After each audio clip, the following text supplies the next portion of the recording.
Recording it means की cash book, और bank जो रिकॉर्ड मेंटेन कर रहा है पासबुक या bank statement.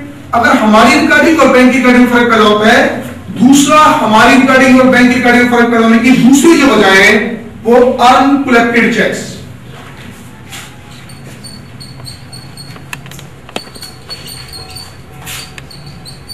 Uncollected cheques, uncollected cheques के अनकलेक्टेड चेक्स को समझने से पहले एक छोटी सी एग्जांपल समझ लें। बैंक ने एक फैसिलिटी दी हुई है, उसको देखें पहले। अगर फर्स्ट किया आपको कोई कस्टमर है जो कि कराची में है, आपने उसे सिर्फ 1000 रुपए लेना था। अब बजाय वो कराची से लाहौर में आकर आपको पैसा दे, अगर वो आपको 1000 रुपए का चेक पोस्ट कर देता है, तो आपके पास अब 1000 रुपए का चेक है जो फर्ज किया कि कराची की एमसीबी का है, कराची के बैंक एमसीबी का है। अब आपके अकाउंट में 50,000 था, आपने कराची का कोई कस्टमर है, एक साल कराची का कोई कस्टमर है जिससे आपने 1000 रुपए लेना था, उसने वहां से 1000 का चेक आपको पोस्ट कर दिए। अब आपके पास 1000 का चेक है, आप उस चेक को कराची कैश करने जाएं, ये आपके लिए पॉसिबल नहीं। तो बैंक ने आपको एक फैसिलिटी दी हुई है कि पूरी वर्ल्ड में से किसी भी ब्रांच का, किसी भी बैंक का कोई भी चेक मिले, बजाय आप उस चेक को वहां से कैश करने जाएं, आप उस चेक को अपने ही अकाउंट में, जिस बैंक में आपका अकाउंट है, आप उस चेक को अपने अकाउंट में जमा करवा दें। आपका बैंक दूसरी बैंक से, कराची से पैसे कलेक्ट करके आपके अकाउंट में ट्रांसफर कर देगा। क्लियर? देखिए, अगर मेरे अकाउंट में 50,000 है, मैंने 1000 रुपए का चेक कराची से किसी कस्टमर से रिसीव किया और उस चेक को अपने ही अकाउंट में जमा करवा दिया। अगर उस चेक को मैंने अपने ही अकाउंट में जमा करवा दिया, तो जमा करवाने के बाद ये कहूंगा अब मेरे अकाउंट में 51,000 है। क्लियर? जब मेरे अकाउंट में 50 था, 100 का चेक रिसीव किया और उस चेक को अपने ही अकाउंट में जमा करवा के मैंने ये कहकर मेरे अकाउंट में 51,000 है। लेकिन बैंक वाले मेरे अकाउंट में उस वक्त तक इजाफा नहीं करेंगे जब तक उसको जिस बैंक का वो चेक है वहां से पैसे कलेक्ट नहीं हो जाते।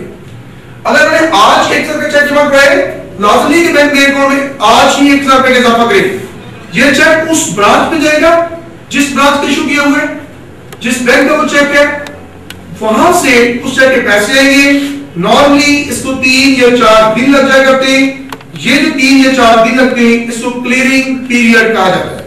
क्लियर है? अगर मेरे अकाउंट में 50 था, बैंक में कहते हैं 50 से मैंने 100 का चेक जमा करवा के मैंने ये कहा कि मेरे अकाउंट में 51,000 हो गए, लेकिन बैंक वाले मेरे अकाउंट में 3 या 4 दिनों के बाद इजाफा करेंगे। अगर इन 3 या 4 दिनों के दरमियान में मैं अपने बैलेंस को बैंक के बैलेंस का टैली करूंगा, तो मेरी रिकॉर्डिंग में और बैंक की रिकॉर्डिंग में फर्क पैदा होगा। ये हमारे बैलेंस में फर्क पैदा होने की दूसरी वजह अनकलेक्टेड चेक्स है। ये उस चेक की वजह से फर्क पैदा हुआ है जो मैंने बैंक में डिपॉजिट तो करवा दिए, लेकिन बैंक ने दूसरे बैंक का जिसका वो चेक है वहां से पैसे कलेक्ट नहीं किए, इसलिए इसको अनकलेक्टेड चेक कहते हैं। ये वो चेक है जिसके बैंक ने अभी तक मेरे अकाउंट को क्रेडिट नहीं दिया, इसलिए इसको अनक्रेडिटेड चेक भी कहते हैं। ये वो चेक है जिसको बैंक ने अभी तक क्लियर ही नहीं किया कि इसके पैसे मेरे अकाउंट में ट्रांसफर होंगे या नहीं, इसलिए इसको अनक्लियर चेक भी कहते हैं। क्लियर है? इससे पहले वजह बैंक रिकॉन्सिलिएशन स्टेटमेंट क्या है? कि बैंक रिकॉन्सिलिएशन स्टेटमेंट बेसिकली एक ऐसी स्टेटमेंट है जो हमारी रिकॉर्डिंग और बैंक की रिकॉर्डिंग के डिफरेंस को खत्म करती है। मेरे रिकॉर्ड के मुताबिक अगर बैंक में 50 है, बैंक वाले कहते हैं कि आपके अकाउंट में 60 है, या बैंक वाले कहते हैं कि हमारे अकाउंट में 40 है। हमारी रिकॉर्डिंग और बैंक की रिकॉर्डिंग में अगर किसी भी वजह से फर्क पैदा होता है, उस फर्क को खत्म करने के लिए ये एक स्टेटमेंट बनती है जिसको नाम दिया जाता है बैंक रिकॉन्सिलिएशन स्टेटमेंट। अब फर्क पैदा क्यों होता है? उसके फर्क के पैदा होने की 4 वजूहात हैं। पहली वजह जो है वो कहती है अनप्रेजेंटेड चेक्स, कि मेरे अकाउंट में 50 था, बैंक वाले भी कहते हैं 50 है, मैंने आपको एक 10,000 रुपए का चेक दे दिया। 50,000 मेरे अकाउंट में था, मैंने आपको एक 10,000 रुपए का चेक दिए। जब 10,000 का चेक दूंगा, अपने पास लेस करके मैं ये कहूंगा कि मेरे अकाउंट में बाकी 40 रह गए। क्लियर? अगर वो चेक जिस डेट पर मैं अपना बैलेंस बैंक से टैली कर रहा हूं अगर उस डेट तक आपको जो 10,000 का चेक दिया था, उस डेट तक आपने अगर वो चेक बैंक से कैश नहीं करवाया तो बैंक वाले मेरे अकाउंट में कमी नहीं करेंगे।